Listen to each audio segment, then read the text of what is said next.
Hello guys welcome back to my YouTube channel. आज त सबैजना सुन्दै हुनुहुन्छ होला र सबैजनालाई चाहिँ साउनको एकदमै धेरै शुभकामना। यो साउनमा चाहिँ हजुरहरू सबैलाई आँटेको पुगोस्, स्वस्थ रहनुहोस् तपाईँहरू। फेरि साउन लाग्यो भनेर फेरि चपाते नखानु होला। अब साउन सङ्क्रान्ति पछि त हिउँ पनि लाग्छ अरे, त्यही भएर हजुरहरूको दिन यो साउनको भरिको दिन सबै शुभ रहोस्। र आज चाहिँ म हजुरहरूलाई एउटा स्पेसल मान्छेले भेटाउन गइरहेको छु। उहाँ हुनुहुन्छ मेरो साथी। उहाँसँग चाहिँ मैले पछिल्लो पहिलाको भ्लगमा पनि मैले उहाँलाई मेन्सन गरेको थिएँ हाम्रो शरणकोटको भ्लगमा। र आज चाहिँ हामी साउन मनाउनको लागि यता दिपावलीतर्फ जाँदैछौँ। अब यो हामी चाहिँ के गर्छौँ, कस्तो रमाइलो हुन्छ भनेर चाहिँ मैले यो भ्लग पनि देखाउने छु। So please watch our vlog till the end. हामी चाहिँ हाम्रो गन्तव्यतर्फ पुग्न लागिसकेका छौँ। भन्नुहोस् होला यहाँको बाटो कस्तो लाग्यो तपाईँलाई? राम्रै छ बाटो त, तर खुट्टा दुख्यो। खुट्टाको त फेरि हामी त कत्रो हिल लाएर आएको छौँ नि त, त्यही भएर चाहिँ खुट्टाको अलिकति दुखाइ नै छ। खुट्टाले चाहिँ अलिकति दुखाइ फेस गर्नु परेछ। हेर्नुहोस् गाइसहरू, हामीले चाहिँ यस्तो हिल लाएर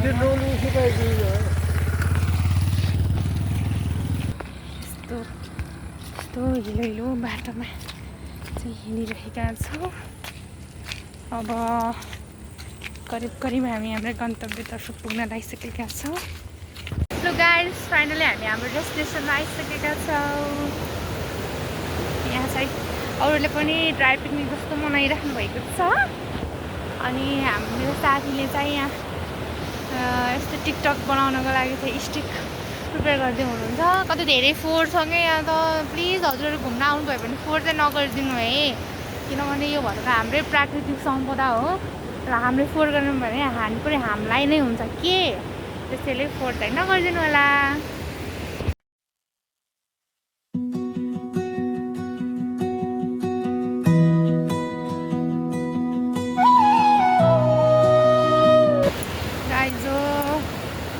हाम्रो चाहिँ टिकटक फोटो सेसन चलिरहेछ। 2-3 गीतमा चाहिँ हामीले बनाइसक्यौँ नाचेर। हाम्रो टिकटकमा गएर चाहिँ त्यो भिडियोलाई हेरेर लाइक कमेन्ट सेयर सब्सक्राइब गरिदिनु होला। त्यो साथीले पनि भ्लग खिच्दै हुनुहुन्छ, उहाँको पनि युट्युब च्यानल सब्सक्राइब गरिदिनु होला।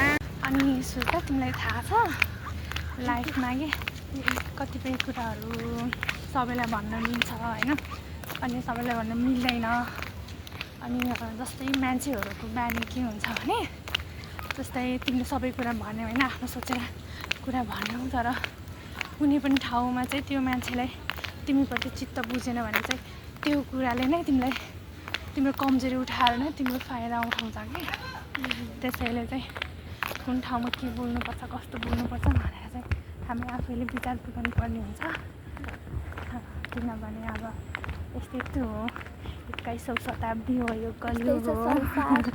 त्यही त कलियुग हो होइन। अब मान्छेले चिनेर हिँड्नुपर्छ। अब कतिपय ठाउँमा अब मान्छेहरूको त्यो बानी हुन्छ कि यो मान्छेले यस्तो भनिसकेपछि यस्तो हुन्छ, मतलब कमजोर छ भनिसकेपछि मान्छेहरूले झन् त्यसको हुन्छ नि फाइदा उठाउँछन् कि, कमजोरीको फाइदा उठाउँछन्। सुर्ता मात्रै होइन, सबै तपाईँहरू पनि केयरफुल हुनु होला। मैले मेरो प्रत्येक भ्लगमा चाहिँ एउटा न एउटा लेसन चाहिँ दिएकै हुन्छु। Be careful guys. हामी चाहिँ अब घरतर्फ जाँदैछौँ। अब हामीले कतिवटा फोटो भिडियो खिच्यौँ भनेर चाहिँ म अलि यो भ्लगमा पनि अट्याच गरिदिन्छु र साथै हाम्रो टिकटकमा पनि भिजिट गरेर हजुरहरूले हेर्न सक्नुहुनेछ।